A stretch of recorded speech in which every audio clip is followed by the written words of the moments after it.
Le contenu, ma chaîne est uniquement basée sur mon propre témoignage, celui de mon autre, et aussi de centaines de cas de personnes en lien de flammes jumelles que j'accompagne, des chasers comme des runners, des hommes aussi bien que des femmes, des parcours récents, des parcours longs, que ce soit des flammes jumelles réunies ou pas.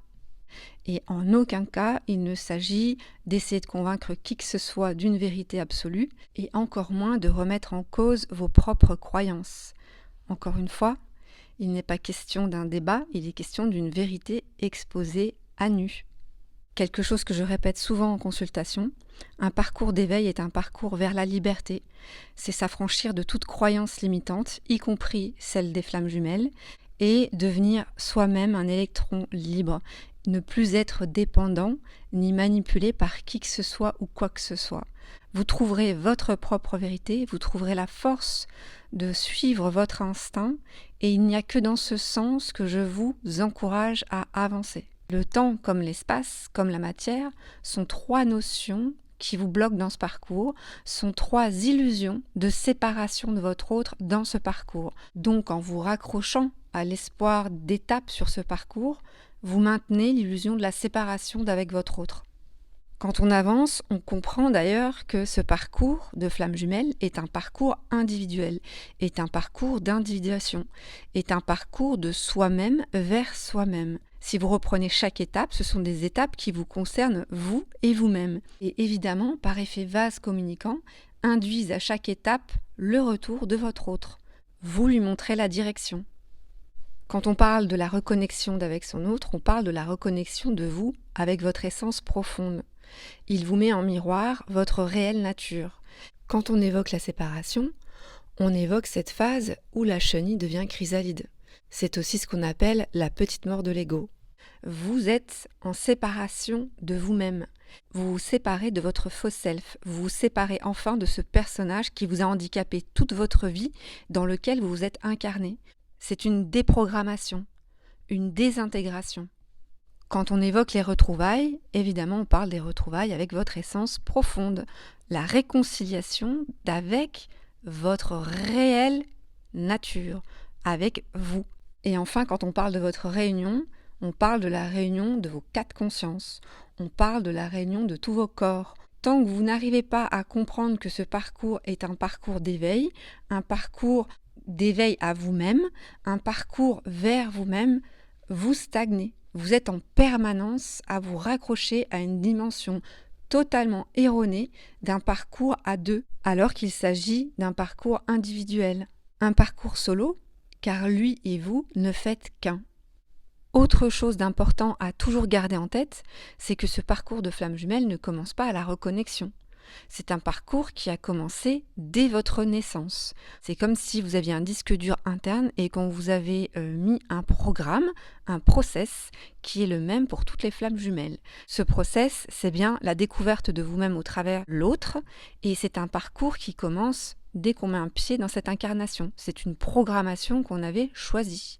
Une fois qu'on a bien exploré tout ce personnage qu'on a incarné ici sur Terre, qu'on a bien exploré tous les domaines de cette pré-programmation durant toute notre vie, programmation limitante, on se reconnecte enfin à soi-même grâce à la rencontre avec notre autre. Cette phase qu'on appelle la lune de miel, où il se découvre enfin lui-même grâce à l'autre. Il a l'impression de découvrir l'autre partie de lui-même qui est en fait lui-même. Et là, c'est l'euphorie, évidemment.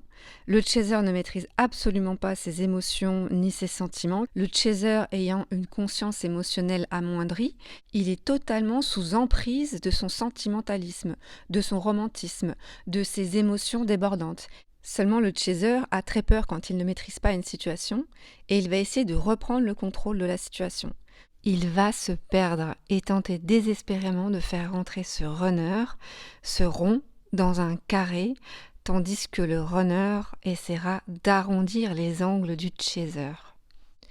Ça ne matche pas et le chaser borné essaiera tant bien que mal de faire rentrer cette relation qui a une dimension sacrée, une dimension cosmique, dans une relation strictement planétaire avec des limites, un cadre, la faire rentrer dans une case, la case que lui a toujours connue, la case de la normalité. Très vite, le chaser met donc des limites à cette relation, est en demande d'engagement de la part de son runner, de construction d'un couple, est en demande de sécurité, en fait, de réciprocité sur ce lien, chose qu'il ne retrouve absolument pas, étant totalement insécurisé par le runner qui ne déroge pas à son rond et qui ne rentre pas dans le cadre du chaser. Seulement c'est trop tard, le mal est fait. Le chaser est comme endolori par cette rencontre. C'est exactement la même chose qu'un drogué à qui on aurait envoyé son premier shoot. En gros, c'est comme si le chaser avait attendu toute sa vie cette drogue de l'amour et qu'à la première dose injectée, on le mettrait directement en sevrage. Le chaser est un toxico de l'amour à qui on vient d'envoyer son premier shoot de drogue dure. Il est accro. Et toujours tel un drogué en manque, il ressent les premiers effets dans son corps, des peurs, des douleurs, des tremblements, des sueurs froides, des tensions, tensions musculaires et des tensions d'ordre psychique qu'il n'a jamais connues auparavant. Cette métaphore, elle est vraiment importante et je pense que nombre d'entre vous allez vous retrouver dans cette comparaison que je fais, qui est dure à entendre, mais qui est exactement celle la plus proche d'une polarité yang qui aurait retrouvé son yin. C'est vraiment ça, quoi. C'est extrêmement douloureux, c'est euphorique et c'est autant de souffrance que de bonheur d'un seul coup. Donc si on peut comparer cette phase qui est la séparation, suivie de la nuit noire de l'âme, chez la polarité éveillée, c'est vraiment cet état de manque suivi de ce sevrage qu'on va devoir faire. Sevrage dont on n'a absolument aucune connaissance et dont on n'a aucun mode d'emploi. La reconnexion avec son autre a fait littéralement remonter toute la poussière mise sous le tapis, tout ce matériel traumatique qui émerge soudain, toutes ces zones d'ombre qui remontent à la surface d'un seul coup, et à ce moment-là, l'autre nous échappe. Face à la fuite de son runner, le chaser est décontenancé. Il ne sait plus quoi faire et il va tout tenter. Il va se retrouver face au pire de lui-même, que ce soit la jalousie, que ce soit d'aller stalker son autre, que ce soit de surexprimer ses sentiments dans l'espoir de faire revenir l'autre. Il tente tout, rien n'y fait et il est désemparé. À force de saturation de douleurs psychiques, il lâche prise et durant cette nuit noire de l'âme, il démasque enfin son ego. Il démasque enfin son faux self, son avatar, ce personnage qu'il ne peut plus supporter. Il ne supporte plus sa souffrance et il ne supporte plus de se voir lui-même dans cet état lamentable. Il ne se supporte plus, clairement. La phase de séparation dans un parcours de flammes jumelles, c'est la phase de séparation de la polarité éveillée avec lui-même. Il fait son propre deuil. C'est vraiment la métaphore du phénix qui renaît de ses cendres. Le chaser est en train de se consumer vivant. La première chose qu'il fait, c'est de remplacer cette addiction par une autre addiction. Il va remplacer cette addiction de l'amour qu'il vient de connaître par une autre addiction qui sera, dans un premier temps, celle de la surmentalisation de ce lien. Il va chercher désespérément des réponses, comme de l'oxygène. Il va chercher, grâce à sa conscience intellectuelle, des solutions à son mal-être. Paradoxalement, à cette surconsommation de connaissances, qui est un puissant frein pour la polarité yang, il ouvre également sa conscience spirituelle. Il a enfin connaissance de ce qu'on peut appeler l'éveil, qui est un état d'illumination assez soudain pour certaines personnes, qu'on peut totalement comparer à la description que fait Eckhart Tolle dans son livre Le pouvoir de l'instant présent, qui est cet état de pleine conscience, de réaliser enfin quel est le rôle de notre existence sur Terre. Je réaliserai d'autres capsules sur le thème de l'éveil, car c'est un thème qu'on ne peut pas aborder d'une manière trop légère. C'est, sachez-le, le point commun de toutes les flammes jumelles qui sont éveillées sur cette terre. Il n'y a pas de relation de flammes jumelles sans un éveil spirituel d'une des deux polarités à un moment donné du parcours. À ne pas confondre avec l'éveil à ce lien. Si on pense être flamme jumelle uniquement parce qu'on a pris connaissance de ce lien, de l'existence de ce lien auquel on pourrait s'identifier, on n'est pas éveillé, que ce soit clair. L'éveil spirituel n'a rien à voir avec la connaissance d'un lien de flammes jumelles. Par contre, on peut réellement faire un lien, en tout cas un parallèle, entre l'éveil à ce lien de flammes jumelles et l'éveil spirituel dans un parcours de flammes jumelles. Il y a clairement cet état de béatitude lié à la reconnexion avec son autre dans le parcours de flammes jumelles, qu'on peut également retrouver dans la reconnexion avec le divin, la source, l'intelligence universelle, ce que vous voulez, qu'on retrouve lors de l'illumination, lors de cette première ouverture de conscience spirituelle. Donc quand je fais ce parallèle entre le parcours de flammes jumelles et le parcours vers soi-même, c'est aussi ce même parallèle que je pourrais faire entre un parcours de flammes jumelles et un parcours d'éveil. C'est exactement la même chose. Parcours de flammes jumelles, reconnexion à son autre. Parcours vers soi-même, reconnexion à soi. Parcours d'éveil, reconnexion au divin, au grand tout. Les trois sont intriqués, soi, son autre, la source. Restons-en dans cette capsule à ce parallèle entre le parcours de flammes jumelles et le parcours vers soi-même, qui est en fait un seul et même parcours. Je reviens donc à mon chaser qui est dans cet état de manque dans lequel il trouve de l'oxygène grâce à sa quête de connaissance. La connaissance lui permet de valider ce lien, la connaissance lui permet d'adoucir ses souffrances psychiques. Mais évidemment, cela ne suffit pas. Et c'est grâce à son éveil spirituel qu'il va trouver une alternative à cette soif de connaissance. La spiritualité lui permet de valider ce lien d'une autre façon. La spiritualité lui permet d'adoucir sa conscience émotionnelle. C'est durant cette période que le chaser va se raccrocher à tous les signes qu'il va voir émerger lors de ce parcours, les fameuses synchronicités. C'est également lors de cette période que le chaser va s'ouvrir à toutes les techniques possibles et inimaginables, dites yin unifiées, comme je le précisais dans ma dernière capsule, qui sont la méditation, les soins énergétiques, le reiki, le yoga, les techniques holistiques, les thérapies énergétiques, l'hypnothérapie régressive, les tirages de cartes, les consultations de voyants et de médiums, le chamanisme, etc., etc. Je ne remets en aucun cas en cause ces pratiques ni les praticiens. Attention, je suis moi-même passée dans ce parcours, j'ai moi-même expérimenté tous ces outils et toutes ces techniques, j'en connais aujourd'hui les tenants et les aboutissants. Je sais à quel point ces outils sont utiles en début de parcours, notamment lors de cette période où l'on est en état de fragilité émotionnelle et où on a besoin de passer du baume sur nos souffrances, de trouver des réponses là où la connaissance ne nous a pas apporté suffisamment de réponses. Donc c'est un passage qui est essentiel lors de l'ouverture de cette première conscience chez le chaser. Mais cela ne suffit pas. C'est un leurre. C'est un leurre que de penser que grâce à ces outils et ces techniques, on va guérir. Ces techniques ne sont là que pour nous soulager de façon artificielle et temporaire. Alors là, je m'adresse aux flammes jumelles et uniquement aux flammes jumelles. Je vais essayer de nuancer. Pour une personne qui est endormie, qui n'a pas eu d'éveil de conscience, qui a un taux vibratoire relativement normal pour une personne dite planétaire, entre guillemets, ces techniques, ces outils, ces soins sont d'une grande utilité. Et c'est ce en quoi j'encourage toutes les personnes qui ont pour vocation de se former à ces métiers, de continuer. C'est important qu'il y ait des personnes qui pratiquent des soins énergétiques, qui aient elles-mêmes fait ce travail de compensation et qui seraient à même et les plus à même à prodiguer des soins à autrui. Petit rappel, l'augmentation du taux vibratoire de façon durable et pérenne est totalement proportionnelle au degré d'ouverture de conscience d'une âme en éveil et ou d'une flamme jumelle. Ce taux vibratoire, il est évolutif chez les personnes qui s'éveillent en conscience, les âmes en éveil et les flammes jumelles.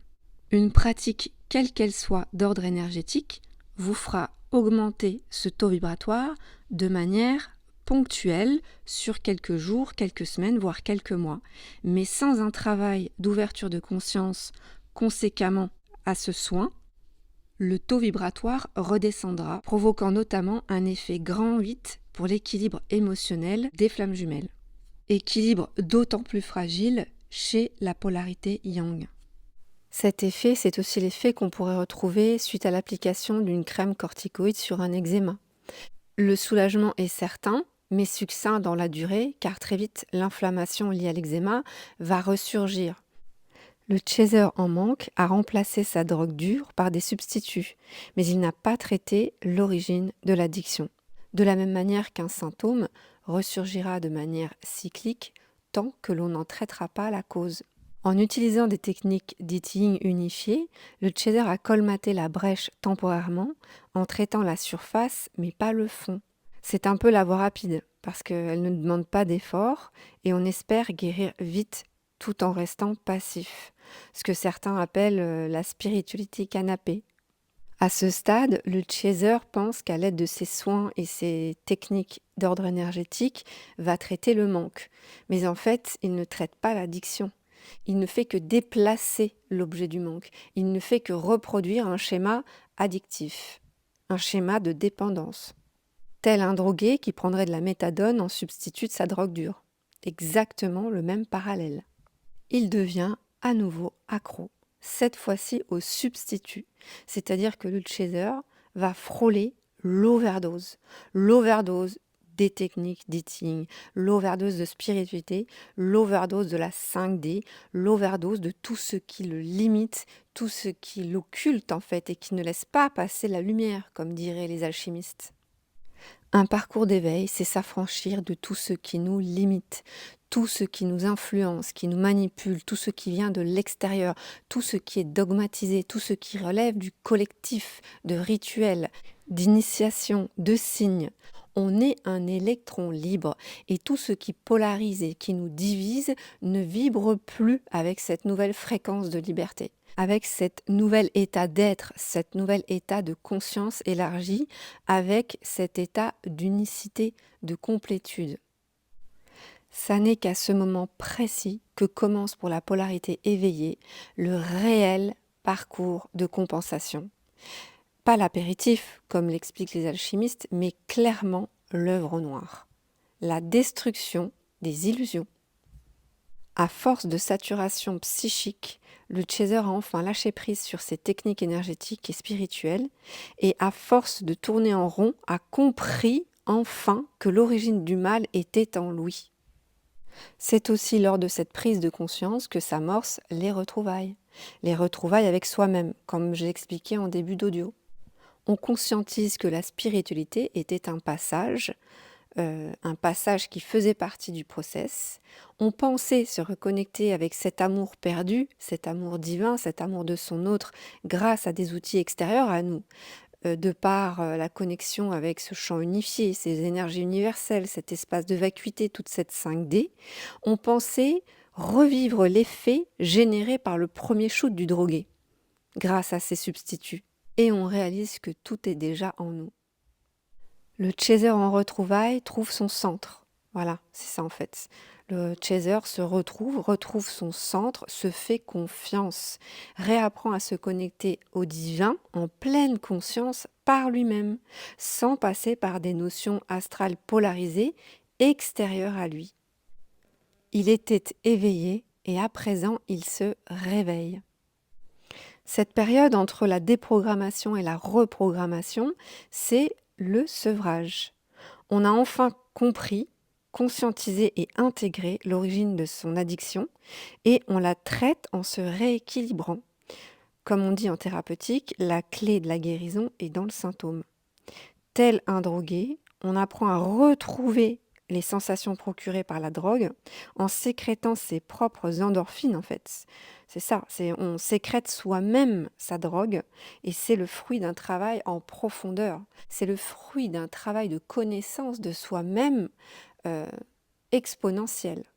Entre cette période de retrouvailles et de réunion, on sort du rôle de spectateur passif de sa réalité, on sort de ses illusions pour devenir acteur créatif de sa nouvelle réalité. On sort du rôle du malade et on devient soi-même guérisseur. On passe du rôle du soigné au soignant. Et quand arrive enfin cette période de réunion, c'est la réunion avec soi-même et par conséquent avec le divin, le grand tout, et avec son autre. C'est le pont entre le psychisme et le physique, entre la 3D et la 5D, entre le féminin sacré et le masculin sacré, entre l'ombre et la lumière, entre le bien et le mal, entre le yin et le yang, entre le donner et le recevoir, entre l'adulte en soi et l'enfant en soi, entre la science et la spiritualité, etc., etc., etc. Bref, c'est ce qu'on appelle la voie du milieu. La réunion, c'est l'équilibre parfait. La polarité en complétude ne souffre plus de l'illusion de la séparation, car elle a accepté, accueilli et transcendé les notions de temps, d'espace et de matière. Elle s'autonomise et se détache de tout ce qui l'a limitée. Et en transcendant cette peur de la séparation, elle transcende aussi la peur de la solitude, la peur de la mort, la peur du vide, parce qu'elle est pleine, elle est en complétude, elle a enfin comblé ce vide en elle, par elle-même, pour elle-même. Alors pour les personnes qui n'auraient pas compris cette transition entre l'éveil et le réveil, entre cette phase de passivité observatrice et cette phase de créativité active, imaginez qu'une personne en éveil de conscience, c'est une personne en thérapie constante face à son étude intérieure. On retrouve bien là la conscience intellectuelle du yang. C'est une période où elle est en instance de divorce face à elle-même, c'est-à-dire qu'elle va quitter son personnage pour devenir une personne. La personne réveillée en conscience a saisi quelque chose et agit dessus. La conscience devient à ce moment-là créatrice. Et on passe à l'action. On passe en action dans ce monde. On comprend qu'on est ici pour expérimenter la matière. Pour toutes les personnes qui cherchent à savoir où elles se trouvent sur ce parcours d'éveil, observez-vous. Une personne qui souffre, mais qui a du mal à identifier sa souffrance, qui n'arrive pas à tourner le miroir vers elle-même, qui n'arrive pas à savoir d'où proviennent ses souffrances et qui n'arrive pas à conscientiser que ces souffrances proviennent d'elle, est une personne qui n'est pas en éveil. Une personne qui souffre, qui identifie sa souffrance, qui en comprend et conscientise l'origine, mais qui ne fait rien, est une personne qui a traversé sa nuit noire et qui est seulement en phase d'éveil. Enfin, une personne qui souffre, qui identifie sa souffrance, qui passe par cette nuit noire de l'âme, s'éveille et enfin décide d'agir sur cette souffrance en faisant sauter cette souffrance, est une personne réveillée. Il faut du temps pour conscientiser toutes ces données, pour comprendre de quoi je parle. Il faut l'avoir soi-même expérimenté, sinon ça paraît complètement abstrait, ça paraît un jargon complètement incompréhensible. Mais pour celles qui l'ont vécu, qui le vivent, qui en sont prémices, ça prend du sens. Et j'espère que vous assimilerez aussi que ces notions de temps, d'espace et de matière sont des notions qui vont vraiment, vraiment, vraiment être transcendées à un moment donné et que vous ne serez plus dans la souffrance. Donc ne soyez pas en peine si vous êtes toujours dans l'attente, si vous êtes toujours dans le temps qui passe et ce parcours qui est bloqué, etc. Les choses, elles s'ajustent d'elles-mêmes. Vous n'avez qu'à être le propre observateur, encore une fois, de vos dysfonctionnements et tout se met naturellement en place. Encore une fois, à partir du moment où vous agirez sur la cause de vos souffrances. Je vous dis à très bientôt et bonne cure de désintoxication à vous tous. À très vite. Au revoir.